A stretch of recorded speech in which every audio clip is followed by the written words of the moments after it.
Imagine the mental state of a man who has heard the exact same sound 10 million times. He doesn't engage in the shouts of the soldiers or the commands of the captain. He is locked in a trance. To the rowers, he is a hated figure of authority. To the officers, he is a tool. To himself, he is a man who has traded his voice and his thoughts for a repetitive thud. He spent his life moving across the world, but his only memory of the journey is the vibration of a mallet in his palm.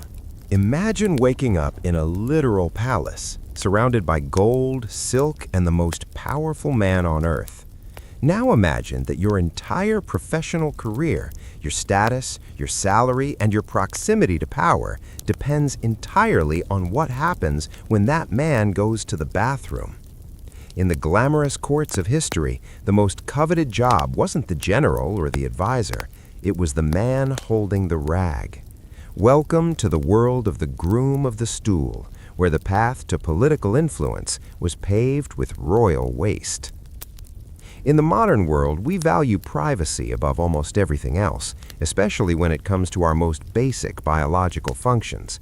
But in the 16th century court of King Henry VIII, privacy was a luxury the king couldn't afford, and service took on a meaning that would make a modern stomach churn.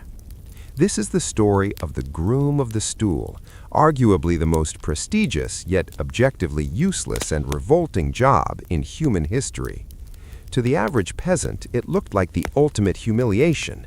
To the ambitious nobleman, it was the golden ticket to the king's ear.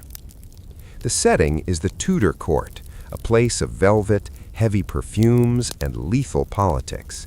While hundreds of servants scurried through the halls of Hampton Court, one man stood above them all. He wasn't a soldier or a scholar. He was a high-born nobleman, often a knight or the son of an earl, whose primary responsibility was to monitor the king's bowel movements. When the king felt the call of nature, the groom was the only one permitted to enter the private chambers. He would carry the close stool, a portable wooden box lined with colorful fabric containing a pewter basin, and wait. Why would a nobleman agree to this? In a monarchy, proximity is power. The king was rarely alone. He was constantly surrounded by advisors, ambassadors, and family members, all wanting something from him. The only time the king was truly vulnerable, relaxed, and trapped in one spot was on the stool. As the groom performed the unenviable task of cleansing the royal backside with water, sponges, and scraps of linen, he had the king's undivided attention. While the rest of the world waited outside the heavy oak doors, the groom was whispering advice on tax policy, foreign wars, or who deserved to be executed next. The job was a strange paradox of high status and low dignity. The groom of the stool was often the king's closest confidant. He managed the king's private finances, handled his secret letters, and even slept on a pallet at the foot of the king's bed. He knew the king's health secrets better than any doctor. If the king was constipated, the groom was the first to know and the first to worry. He became a human gatekeeper. If you wanted a favor from Henry VIII, you didn't go to the queen. You bribed the man who wiped the king.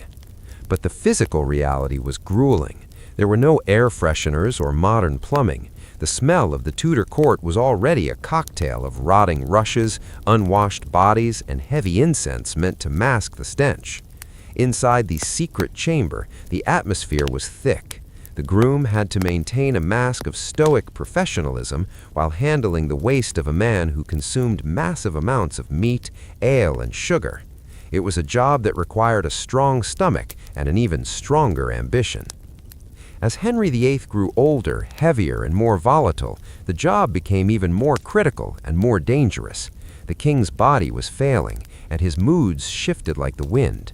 The groom of the stool had to be a master of psychology, knowing when to speak and when to remain a silent, scrubbing shadow. He was the keeper of the king's most intimate filth, and in the world of the Tudors, knowing the king's secrets was the only way to keep your head attached to your shoulders. By the end of the day, the groom would emerge from the private quarters, smelling of the king's business, but carrying the weight of the empire's secrets. He was the ultimate useless worker who became the most useful man in England, proving that in the quest for power, no job is too dirty. If you thought the Tudor court was bad, you haven't seen the streets of ancient Rome. While the groom of the stool was a job of high-stakes political secrecy, our next useless and utterly repulsive profession was a matter of public endurance.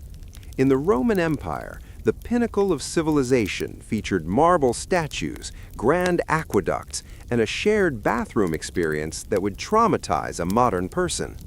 This is the era of the xylospongium and the poor souls whose job it was to maintain it. Imagine walking into a public latrine in Rome. There are no stalls, no dividers, and no toilet paper.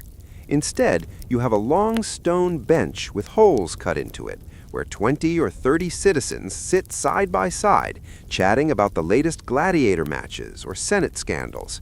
In front of your feet, a shallow gutter of running water flows constantly, and in that water sits a communal tool, a sea sponge tied to the end of a wooden stick. This was the xylospongium, and if you weren't wealthy enough to have a private servant, you shared that sponge with every stranger in the room. The useless job in this scenario belonged to the latrine attendant. While the title might sound like a simple janitor, the reality was a nightmare of sanitation. These workers were responsible for the upkeep of these public sponges. In a city of 1 million people, the sheer volume of human waste was staggering. The attendant's task was to ensure the sponges were rinsed in a bucket of high salt water or vinegar, which was the Roman version of disinfectant, and placed back for the next citizen to use. For the American audience, think of this like being the person responsible for cleaning the most crowded subway bathroom in New York City, but without gloves, bleach, or a paycheck that makes it worth it. The attendant was often a slave or a person of the lowest social caste, forced to live in the damp, subterranean stench of the city's sewer systems. They weren't just cleaning floors, they were managing the vectors of disease. They lived in a world of cholera, dysentery, and parasites, all for a job that most Romans didn't even acknowledge existed. But there was an even weirder side to Roman waste management, the urine collector. In ancient Rome, pee was liquid gold, but not for the reasons you'd think. It was rich in ammonia, which made it the primary cleaning agent for the laundry industry. The foulons, or laundry workers, would place giant jars on street corners for people to relieve themselves. Once the jars were full, someone had to collect them. This collector's job was useless in the eyes of society, but essential for the economy. They would haul vats of aged, fermented urine to the laundries, where other workers would spend the day standing thigh-deep in tubs of old pee, stomping on dirty togas to get the stains out. The smell was so potent that Emperor Vespasian eventually placed a pecunia non olet, or money doesn't smell, tax on the trade. Imagine being the guy whose entire career is defined by the transport of human liquid waste through the crowded, sun-baked streets of Rome. The Roman latrine attendant and the urine collector represent a unique kind of historical misery. They were the invisible backbone of a clean empire. While the senators wore pristine white togas and debated the fate of nations, those togas were only white because someone else spent their life knee-deep in a vat of ammonia. It was a cycle of filth that kept the eternal city shining, proving that the more advanced a civilization claims to be, the more disgusting the jobs it creates for the people at the bottom. In the next chapter, we'll move from the bathrooms to the bedrooms of the elite, where uselessness took on a much more literal and incredibly annoying meaning. In the royal courts of the 15th and 16th centuries, being a prince was the ultimate life of luxury. You were born into gold, fed the finest meats, and told that you were chosen by God to rule. But there was one major problem. How do you discipline a child who is technically superior to everyone in the room? How do you punish a future king when his teachers and tutors are technically his subjects? To solve this royal headache, the aristocracy created one of the most bizarre, psychologically taxing, and useless roles in history: the whipping boy. The logic behind this job was as cruel as it was simple. According to the divine right of kings, a prince's body was sacred. No commoner, not even the most prestigious tutor, was allowed to strike the royal heir. However, if the prince refused to study his Latin, threw a tantrum during sword practice, or broke a valuable vase, he still needed to be punished. The solution? They found a high-born boy of similar age to be the prince's constant companion. They would play together, eat together, and grow up as best friends. Then, whenever the prince misbehaved, the tutor would take a leather strap and brutally beat the whipping boy while the prince watched. From a modern perspective, this job is the definition of useless because the person actually committing the crime felt no physical pain. Yet it was a masterclass in psychological warfare. The goal was to exploit the prince's emotions. Because the prince and the whipping boy were raised together, they often formed a genuine, deep-seated bond. The educators believed that seeing his best friend bleed and cry because of his mistakes would create a sense of guilt so profound that the prince would eventually behave. Imagine being that boy. You wake up every day knowing your entire professional contribution to the kingdom is to serve as a human punching bag for someone else's ego. You aren't being punished for your own failures. You are being punished for the laziness of a boy who will one day have the power to cut off your head. You had to stand there, take the lashes, and then, here is the truly twisted part, you were expected to continue playing with the prince immediately afterward, as if nothing had happened. For a U.S. audience, think of this like a twisted version of a designated driver, but instead of driving, you're taking the legal and physical consequences for every mistake your rich and titled friend makes. The whipping boy lived in a gilded cage. He wore silk clothes, ate royal food, and lived in a palace, but his skin was a map of scars earned by a boy who never had to feel the sting of a switch. This role highlights a dark truth about historical power dynamics. The elite didn't just outsource their labor, they outsourced their suffering. While the groom of the stool from Chapter 1 handled the king's waist to gain political influence, the whipping boy absorbed the king's pain just to survive. It was a job where success was measured in how much trauma you could endure without breaking. As we move forward, the jobs don't necessarily get cleaner, but they do get more desperate. In the next chapter, we'll leave the palace and head to the Victorian era, where the Industrial Revolution created a job so tedious and soul-crushing that it makes a 9-to-5 office job look like a vacation. Long before the invention of the buzzing smartphone or the clanging mechanical alarm clock, the industrial cities of Britain and the United States faced a major logistical crisis. The Industrial Revolution had arrived, and with it came the strict, unforgiving tyranny of the factory whistle. If you were a minute late to the textile mill or the coal mine, you lost a day's pay, or worse, your job. But in a world where clocks were expensive luxury items and oversleeping was a death sentence for your finances, how did thousands of exhausted workers wake up on time? Enter the knocker-up, a profession that was as tedious as it was essential, and today seems entirely absurd. The knocker-up was a human alarm clock. Every morning, usually around 3 or 4 a.m., these figures would emerge from the fog-heavy streets of London or Manchester. Often elderly men or women, they carried long, lightweight bamboo poles or heavy truncheons. Their job was simple: walk from house to house and pound on the windows of their clients until they saw a face appear or heard a shout confirming the worker was awake. For the American observer, picture a dark, soot-covered alleyway in 1850. You're a dock worker crammed into a tiny room with 5 other people. Suddenly, there is a rhythmic tap, tap, tap on your second-story window. It's not a bird, and it's not the wind. It's a 70-year-old woman named Mary, standing in the rain with a 15-foot stick, refusing to leave until you crawl out of bed. It was a job born out of pure necessity, but it carried a strange, lonely dignity. But here is where the logic gets useless and circular. Who knocked up the knocker-up? It's the classic riddle that actually had a practical answer. Most knocker-ups were night owls or people with insomnia who stayed up all night anyway. Some worked out a deal with the local police who patrolled the streets at night to get a wake-up call at the start of their shift. It was a chain of human intervention just to ensure that a factory gear started turning at 6 a.m. sharp. The tools of the trade were surprisingly specialized. Some used pea shooters, literally blowing hard peas at the glass windows of higher floors to wake up their clients without waking up the entire neighborhood.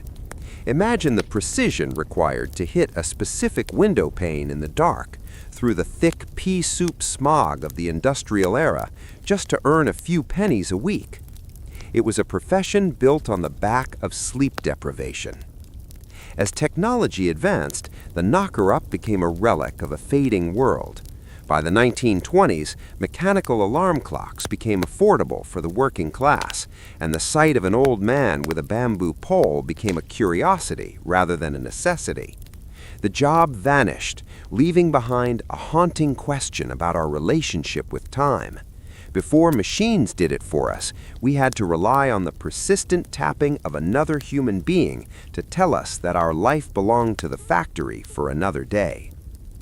While the knocker-up dealt with the pressure of time, our next subject dealt with the pressure of the afterlife. In the next chapter, we descend into the dark folklore of the sin eater, a job where you didn't just work for the living, you worked for the dead.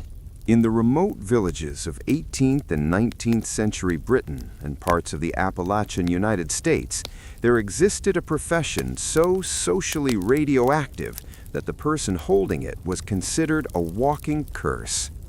While the groom of the stool handled physical waste and the whipping boy absorbed physical pain, the sin eater was hired to handle something far more permanent, the spiritual filth of a dying soul.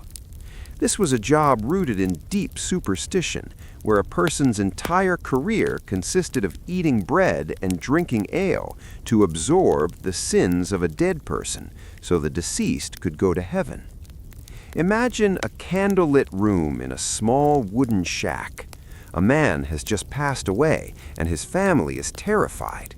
They believe that if he died with unconfessed sins, thefts, lies, or even murders, his ghost will haunt the village forever. To prevent this, they call for the sin eater. Usually, the sin eater was the poorest, most desperate man in the district, a social pariah who lived in a cave or a lonely hut on the outskirts of town. He was someone who had nothing left to lose, not even his own soul. When the sin eater arrived, he didn't offer prayers or condolences. Instead, a crust of bread was placed on the chest of the corpse. The family believed that the bread would soak up all the sins of the dead person, like a spiritual sponge. The sin eater would then sit in front of the body, pick up the bread, and eat it in silence. By doing so, he was literally digesting the moral failures of the deceased. He took the darkness into his own body, freeing the dead man's soul to enter paradise, while his own soul became more corrupted with every meal. For a U.S. audience, think of this like a garbage man for the soul. But unlike a garbage man who can wash the grime off at the end of the day, the sin eater could never be clean. People were terrified of him. They believed that if you looked into a sin eater's eyes, his stolen sins might jump into you. They would leave the payment, usually a measly sixpence and a bowl of ale, on the doorstep because they were too afraid to touch his hand. He was essential for the community's peace of mind, yet he was treated like a monster. The uselessness of the job lay in its tragic futility. From a logical standpoint, a man eating a piece of bread does nothing to change the character of the deceased. Yet these men spent their entire lives in total isolation, carrying the imaginary weight of 1,000 strangers' crimes for the price of a cheap meal. It was a job of profound psychological sacrifice. When a sin eater finally died, he usually died alone, as there was no one left to eat his sins. He was the end of the line, a human reservoir of everyone else's guilt. The sin eater represents the ultimate form of social dirty work. It shows how far humans will go to find a scapegoat for their own fears. As the world moved toward the scientific era, the sin eater faded into folklore, replaced by a modern world that prefers to carry its own guilt, or at least one that doesn't believe a piece of sourdough can solve it. But if you think eating sins is a weird way to make a living, wait until we head into the Victorian era's most dangerous and disgusting scavenging trade. In the next chapter, we descend into the dark, wet tunnels beneath the city to meet the Tosher. While the Victorian elite were enjoying the fruits of the British Empire, a secret civilization was thriving beneath their feet, literally in the filth of their own making. This was the era of the Tosher, a scavenger whose job was so dangerous, so revolting, and so hazardous that the City of London eventually had to pass laws just to stop people from doing it. If the sin eater dealt with the filth of the soul, the Tosher dealt with the literal underbelly of the world's most powerful city. A Tosher was a sewer hunter. They didn't just clean the sewers, they lived in them, wading through waist-deep sludge in search of lost treasures. In a time before modern waste management, everything from the street ended up in the brick tunnels of the London sewer system. This included coins, silver spoons, jewelry, and even scraps of metal that had fallen through the grates of the city above. For a desperate man in the 1840s, a single gold ring found in the muck could mean the difference between starvation and a week of luxury. Picture the scene through the eyes of a U.S. audience familiar with gritty survival stories. It's midnight. A man dressed in a long, greasy velvet coat, pockets sewn into the lining, descends into a hole near the River Thames. He carries a lantern, but it's not for light alone. The lantern is his life insurance. If the flame flickers and turns blue, it means the tunnel is filling with lethal sewer gas, methane, and he has seconds to escape before he suffocates or triggers an explosion. The physical dangers were immense. Aside from the toxic fumes, there were the rats. Victorian folklore claimed the sewer rats were the size of small dogs and fiercely territorial. Then there was the structure itself. The old brick sewers were prone to collapsing, or worse, a sudden rainstorm could cause a flush, a wall of water and waste that would sweep a Tosher out into the Thames to drown in the darkness. But the Tosher was a master of his environment. They worked in small gangs, usually family members, and they were fiercely protective of their territories. They were the only people who truly knew the map of the city's veins. They were social outcasts, smelling so strongly of the sewers that they were banned from most pubs and shops. Yet they were surprisingly wealthy compared to other laborers. A lucky Tosh, a find, could net them more money in an hour than a factory worker earned in a month. The uselessness of the job comes from the sheer absurdity of the cycle. The wealthy would lose their valuables in the grime, and the Tosher would risk his life to pull those valuables out of the excrement, only to sell them back to the same class of people who had lost them. It was a dark, subterranean recycling program powered by human misery and the hope of a big score. By the mid-19th century, the Great Stink of London and the modernization of the sewer systems by Joseph Bazalgette made toshing nearly impossible. The new tunnels were too deep, too smooth, and too well regulated. The toshers vanished, leaving behind only the stories of the men who found gold in the city's waste. As we leave the dark tunnels of London, we move to a job that was less about filth and more about a different kind of horror. The resurrectionists. These weren't priests, they were the most hated entrepreneurs in history. In the early 19th century, medical science was exploding. Doctors in London, Edinburgh, and New York were desperate to map the human body, to understand how the heart pumped and how nerves fired. But there was a massive legal wall standing in their way: the law. At the time, the only bodies doctors were legally allowed to dissect were those of executed criminals. As the number of executions dropped and the number of medical students soared, a supply and demand crisis emerged. This birthed one of the most terrifying, hated, and morally useless, yet scientifically essential, jobs in history: the resurrectionists, better known as the grave robbers. For the American audience, think of this like a 19th century black market startup, but instead of trading sneakers or electronics, they were trading your ancestors. These weren't just common thieves, they were tactical specialists. They didn't dig up the whole grave. That took too much time and left too much evidence.